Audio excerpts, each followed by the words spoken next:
Hello, my wonderful friends. Welcome back to our Entitled People, where we unpack tales of folks who think the world owes them everything. Today, we've got 7 wild stories. First, a Karen demands a table at a busy diner, claiming to be the owner's mother, only to be exposed when the real owner's daughter calls her bluff. Second, a mother at a club hurls insults at a bouncer for denying her line cutting, getting silenced by his savage comeback. Third, a man insists an off-duty Walmart employee help him, threatening her job when she refuses. Fourth, a lawsuit-happy employee quits over a missed promotion, unaware her outdated handbook sinks her discrimination case, leaving her jobless with a huge legal bill. Buckle up for these head-shaking stories, hit that subscribe button, and enjoy the karma. This happened in the early 90s. I went to elementary school with a girl whose family owned a successful small chain of Greek diners in town. We'll call her Tanya. When we started high school together, her family let us have a small lunch party at one of their diner locations near our school, which was also in a very wealthy neighborhood. We were all 14, all gangly elbows and giggles, while Tanya graciously ferried our orders, mostly French fries and hamburgers, to the table. She did this to keep one of the waitresses from being bogged down with a non-tipping private party of sugared-up teenage girls. In walks an entitled woman, let's call her a Karen, who marches straight to the hostess and announces that she'll need their biggest table for her family's lunch, and they'd better make it quick. The diner was hopping, as it was prime lunchtime, so the hostess told Karen it would be at least a 20-minute wait for an 8-person table. Karen launched into a tirade about how her family was parking, and the hostess had a maximum of 5 minutes to find her and her family a table, or she'd call her personal friend, the manager, to get her fired. The hostess was stunned and tried to stammer out something apologetic, but Karen just walked past her to survey the tables.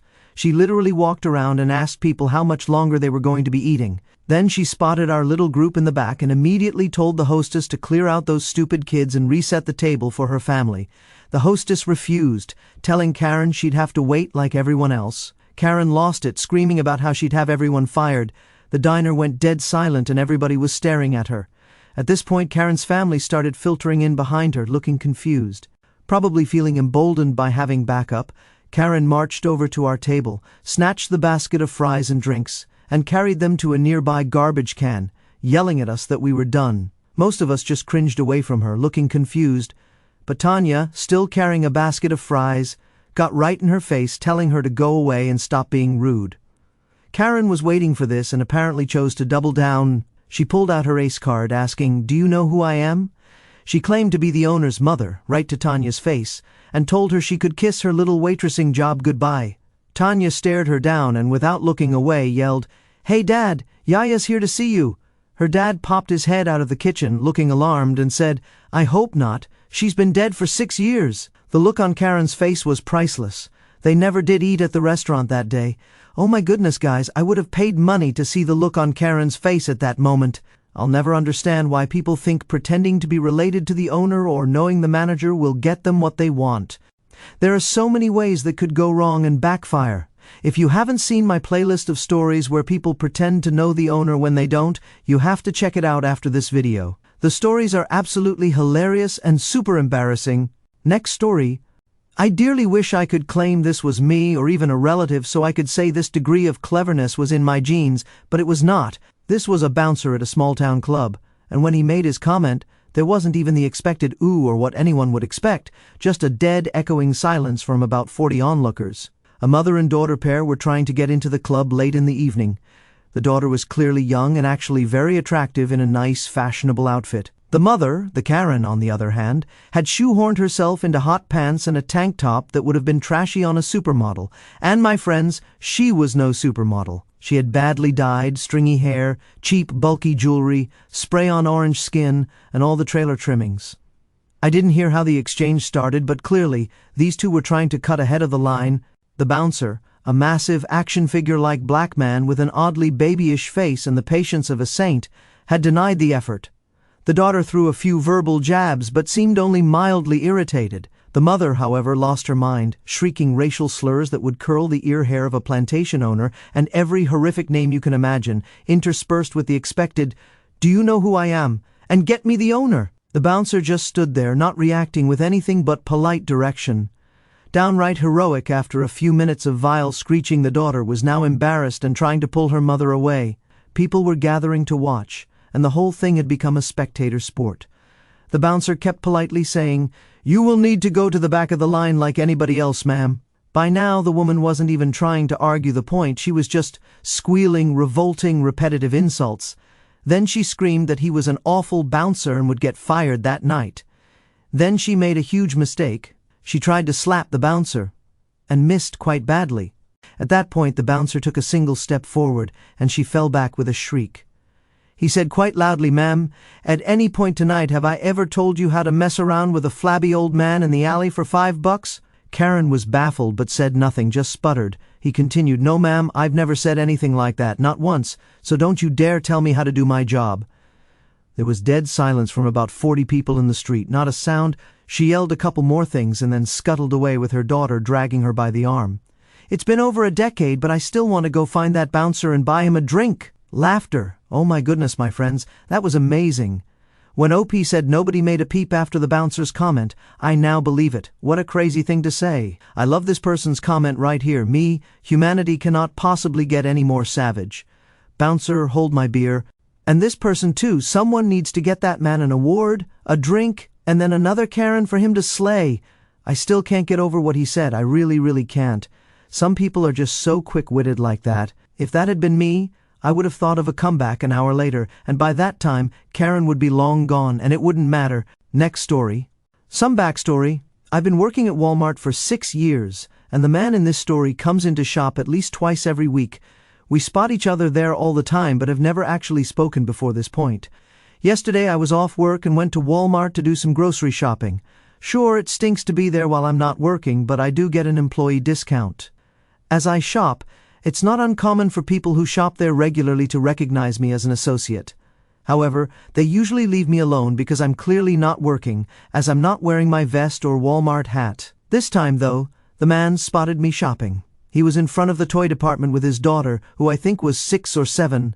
When he saw me shopping, I don't think I need to explain that you could clearly see I wasn't working. No vest or hat with the Walmart spark, and I was pushing a cart of food and small household items. The man made his way over to me and stopped directly in front of my cart to keep me from moving forward. He said, "I need you to help me get a bike down from the rack." I told him I'm sorry, but I'm actually not working right now. "I'm sure there's another associate around here who can help you." He replied, "But you work here. We've seen each other many times. You have to help. It's your job."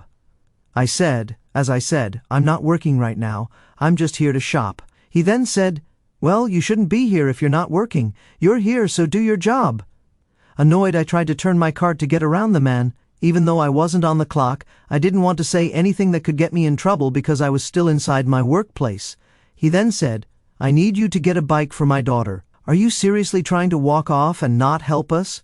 I told him, "Listen, I'm not allowed to help you while I'm not on the clock." He asked, "Then just clock in and help me. It'll only take a few minutes." I told him, "I can't do that." He asked, "Why not?" I explained, "I would need a manager to override. I just can't clock in whenever I want. But, as I've said, there are a lot of other associates here who can help you." By now the daughter was getting upset that nobody was getting the bike down for her. The dad was also getting frustrated, as was I. He glared at me, grabbed his daughter's hand, and said, "I'm going to go speak to the manager. I can guarantee you that you won't have a job after this. You can't treat customers like this." I told him, "I'm a customer right now too, but okay." He stormed off with his daughter to go find a manager, and I finished my shopping. Today at work, my manager brought it up to me and said not to worry about it. Some customers just don't understand that employees aren't always working. We don't help you out of the kindness of our hearts. We help you because we're getting paid to do it. I'd love to find that dad's workplace and demand he help me on his day off. You know what I would have done in that situation? "Oh yeah, you know what? Let me go grab a step stool, and I'll help you get that bike down, then go pay for my items and not come back because I'm not working." I'm kidding, guys. I'm way too nice of a person. I'd probably go find a CO worker to help him. Next story. I used to work in an office. The kind of work isn't particularly important to the story, so just picture a basic office job. Every January, HR would send an email to all employees with the employee handbook, which included job descriptions, office policies, and more. Every year since the PDF handbook was established, it would be named with the year following it to show it was different from the original and all other years. Any changes would have updated next to the section in the table of contents, so you could see what changed from the previous year and update yourself with anything new. Now, let's introduce Karen. Karen had been with the company for about 10 years. She was fine at her job, just fine. She would get things done, but not without making everybody else miserable in the process. She would ask questions that had already been answered, and basically waste everybody's time for fun. She was also plain nasty to people, and tried as hard as she could to make everybody stay far away from her. The worst thing about her, though, was that she always seemed to be looking for a fight, or a reason to complain. She had threatened lawsuits a few times over any small thing, but would always get over it and drop it, because she knew no laws had been broken, and it would never go anywhere. She'd always comment on how she should sue basically every business she ever went to, because she could live off the settlement and retire early over the smallest issues you can imagine. She did her job, and we never had a valid reason to fire her, especially knowing how lawsuit happy she was, so she stayed. Karen's job description, as per the handbook, called for a bachelor's degree. Karen did not have a bachelor's degree, but she had been hired before that was a requirement, so she was grandfathered in. One day, a position above hers became open. A guy we'll call Terry had recently completed his master's degree after taking night classes for a few years. Since an internal promotion is typically better than an outside hire, he was chosen for the promotion. Terry had been with the company for about 4.5 years, was very well liked, and was great at his job. The new job required a master's degree in its job description, and him being a recent grad made it a perfect fit. Everybody was happy for him, everyone but Karen. Since she was constantly looking for something to sue about, she took it as a direct insult that she hadn't been considered for the promotion, which she was not at all qualified for. She immediately cried discrimination and told our boss her lawyer would be in touch. We were all perplexed since it was clear the position required a master's degree, and given that she didn't even have a bachelor's degree, there was no way she could have been hired for the role. We soon realized that Karen had saved the original company handbook, named Company Handbook, and hadn't bothered to open or save any new editions sent over the following 8 years. She assumed no changes had been made, and that it was just sent every year to ensure all employees had it. If she had bothered to open the file, she would have seen the sections marked updated in the table of contents. Since Karen cried lawsuit a lot, no one expected much of this since it was a ridiculous claim. Sure enough, Karen submitted her resignation letter via email, and it was scathing. She talked about how she couldn't bear to work in such a discriminatory environment that would only promote men. When any higher-ups tried to speak to her about this and clear up the confusion, she basically told them to get lost and read her darn email, saying she didn't owe any more of an explanation. She went full Karen. Not long after, a letter came in from her lawyer asking for a settlement to avoid the discrimination case. What Karen hadn't realized was that our boss's sister-in-law owned a law firm. She didn't take on clients herself anymore and mostly managed the other lawyers at the firm, being semi-retired. This meant she had plenty of time to review any letters from Karen's lawyer and advise us. Since Karen didn't bother to read any of the updated handbooks, she was unaware that the position had required a master's degree for about 6 years. She had supplied her lawyer with the original handbook from about 9 years ago, and he used that as a reference in his settlement demand. Since Karen rubbed a lot of people the wrong way, the boss's sister-in-law decided to personally take on the case. Every letter that Karen's lawyer sent, she sent back 1-3 times as long. Some of it didn't even say anything, but it would certainly take Karen's lawyer a while to read, and he did not come cheap. After several of these letters, they realized no settlement was going to happen. They wanted to take it to court, but it was a cut-and-dry case. The boss's sister-in-law showed evidence that Karen had received all updates via email after the change was made and the handbook sent out. HR even sent an email to Karen specifically, letting her know she was grandfathered in and didn't need to worry, to which Karen replied, "Okay, thank you, confirming receipt." The best part was when the boss's sister-in-law said they couldn't break company rules to give Karen a job she was totally unqualified for, while neglecting another employee who went above and beyond to get his master's degree to advance, as that would be unfair to all other employees. So Karen now had a huge, seriously huge, bill from her lawyer for all those letters and filing the case. She had no job, no one she could list as a positive recommendation, and no degree. In the time she had been at the company, it had become an industry standard to require a bachelor's degree, so she was effectively shut out of her career. It would also be hard to explain how she worked somewhere for a decade and didn't have a letter of recommendation from anyone there. If she had only read her darn emails. Oh, Karen, silly Karen. If she wasn't so entitled and lawsuit happy, she might still have a job and probably wouldn't be out thousands and thousands of dollars for wasting that lawyer's time. Next story. A while back, I was a server and bartender at an upscale restaurant. I was dating another bartender and was good friends with two of the managers. The owner was a pompous fool but had 2 locations and was almost never at my location. We had this one lady who loved to come to the bar. She would tell anyone and everyone working that she was friends with the owner, which was actually true. She used that connection to treat everybody terribly, snapping her fingers, calling out, "Hey you!" and so on, all while bragging about the car she drove, the gifts her boyfriends gave her, and all the vacations she went on. Since she was actually friends with the owner, we just took it. We knew she would get most, if not all, of her tab comped and would never tip, so we just cringed when she walked in. She had 2 steady boyfriends and a third one that seemed to rotate. She was very good looking, if you're into artificial enhancements. We called her the entitled Karen behind her back. When she was with a boyfriend, she was only slightly horrible. But when she was alone, she would get really drunk, annoy other patrons, or flirt with older men to the point that they would leave, affecting our tips all night. Fast forward about Treasure's 8 months. I left the job to go back to school full-time, but my girlfriend was still bartending there, and I would go in frequently to have a meal on the cheap and a free beer or 2.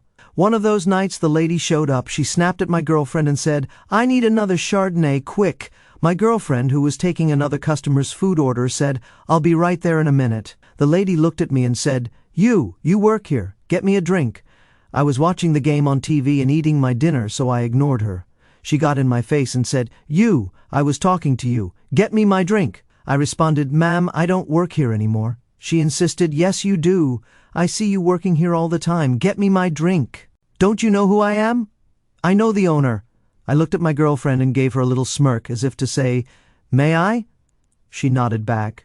I didn't want her to get in trouble, but the friendly manager was working that night, and the owner was nowhere to be found. The stars had aligned. I told the woman, "I don't work here, and since I don't, let me tell you what everybody who does work here thinks of you.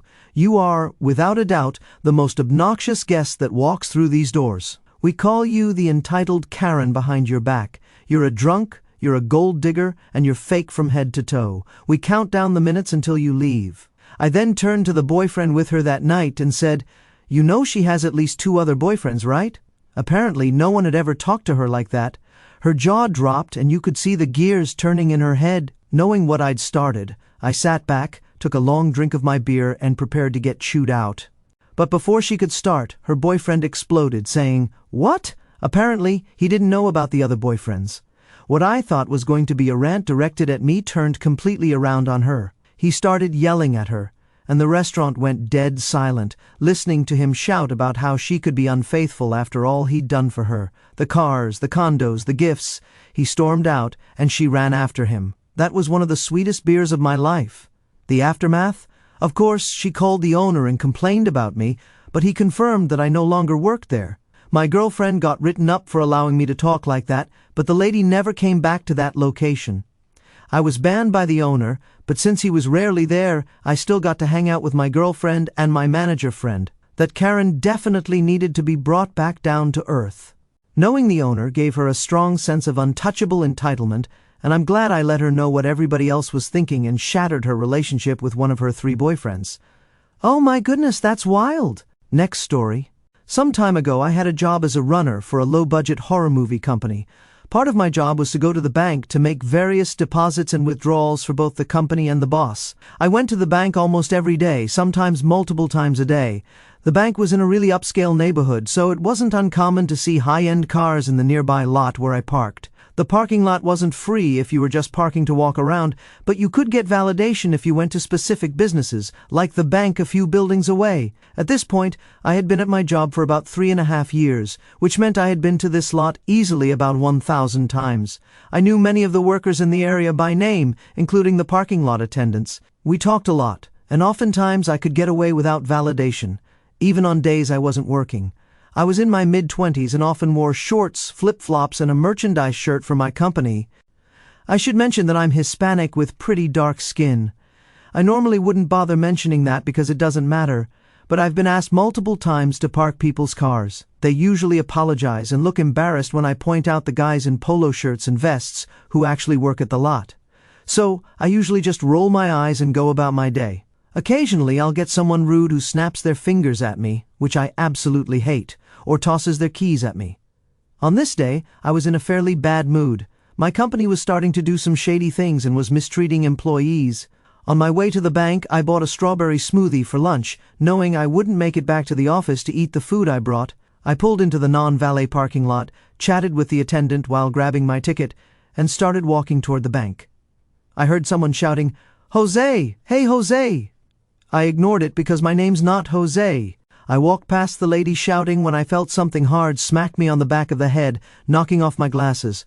I picked up my glasses, turned around, and saw this red-faced lady glaring at me angrily. I was furious. I looked down and saw that she had thrown her house and car keys at me. This lady literally threw her keys at a stranger's head.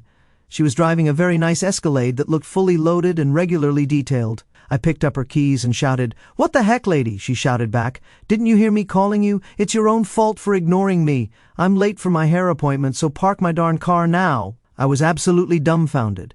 I tried to explain that I wasn't a lot attendant, but she wouldn't listen.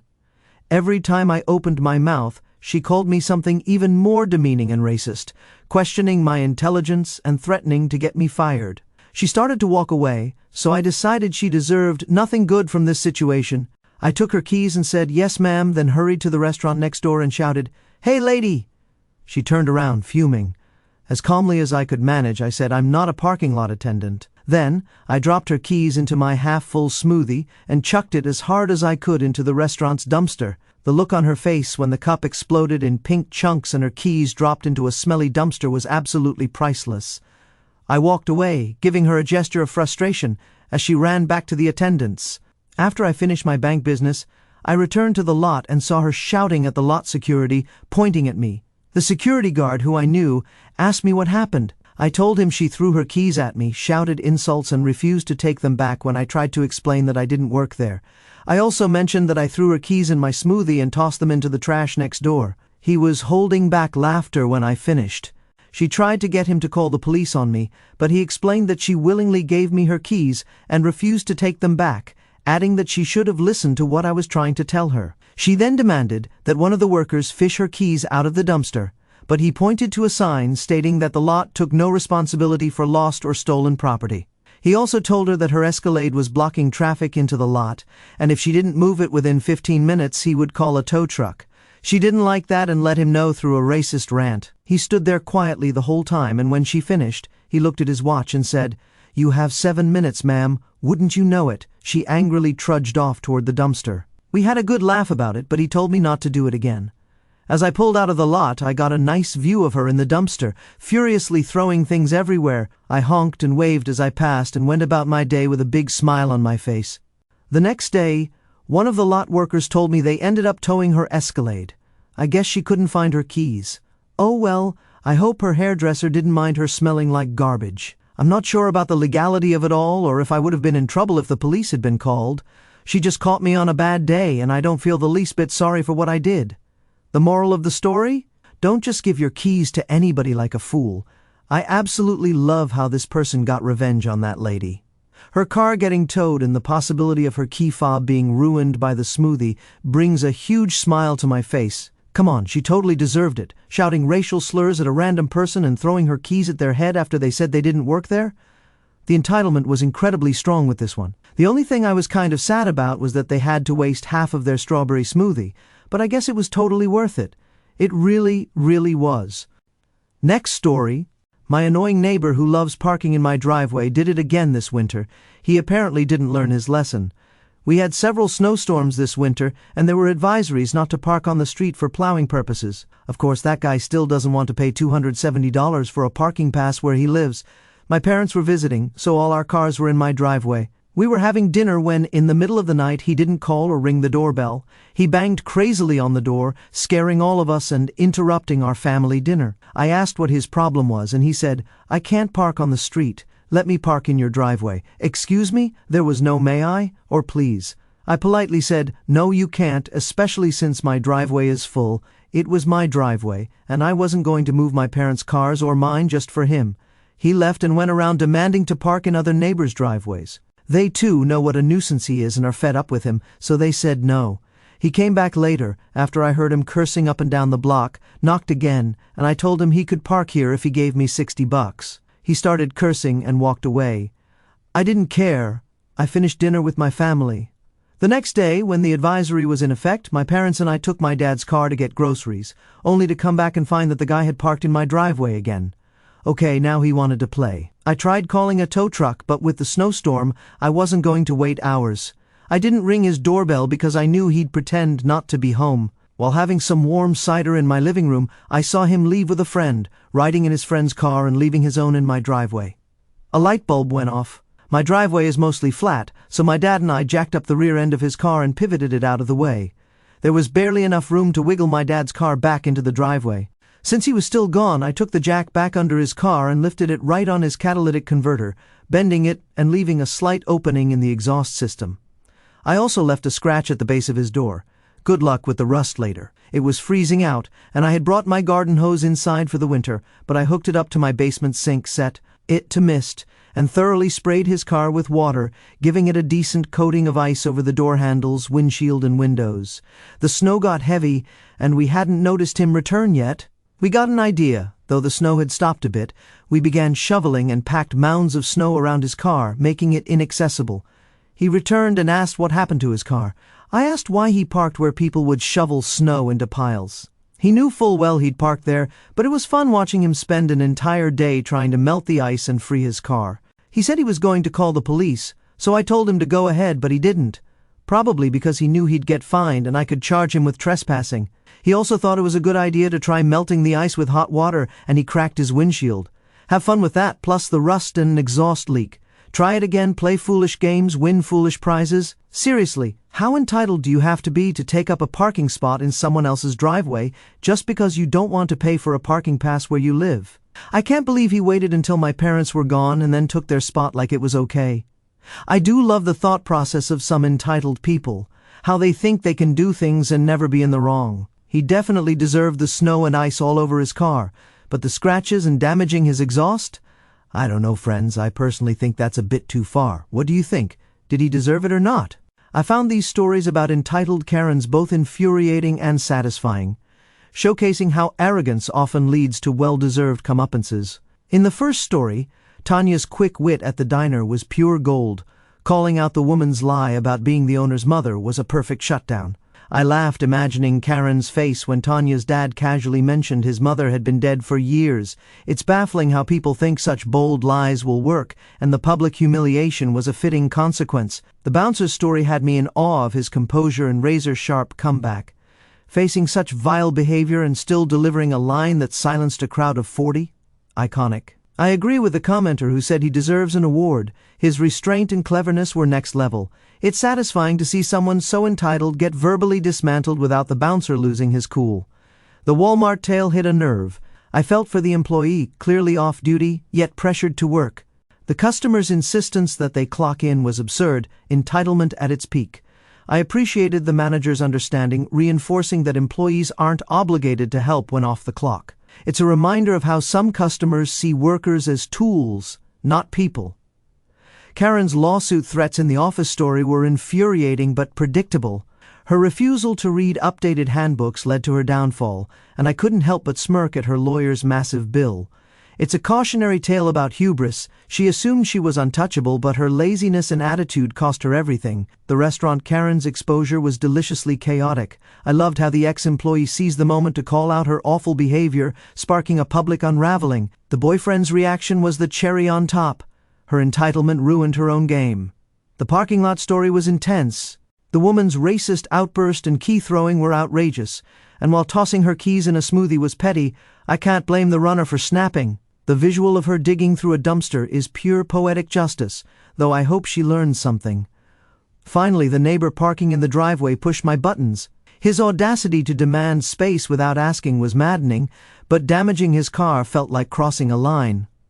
The ice and snow prank was clever and harmless enough, but the scratches and exhaust tampering? Too far for me.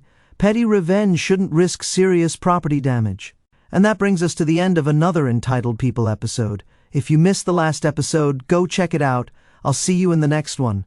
I love you all.